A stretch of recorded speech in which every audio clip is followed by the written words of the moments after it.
Сегодня госстандарт обеспечивает реализацию государственной политики в таких областях, как обеспечение единства измерения, стандартизация, контроль за соблюдением обязательных требований безопасности в строительстве, энергетике, промышленности, защиту прав потребителей, интеллектуальной собственности.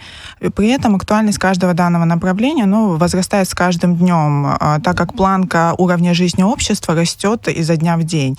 И в рамках реализации поставленных перед комитетом задач комитет осуществляет различные мероприятия, в том числе это проверки, они бывают плановые, внеплановые, также просветительную работу с обществом, гражданами страны и гостями.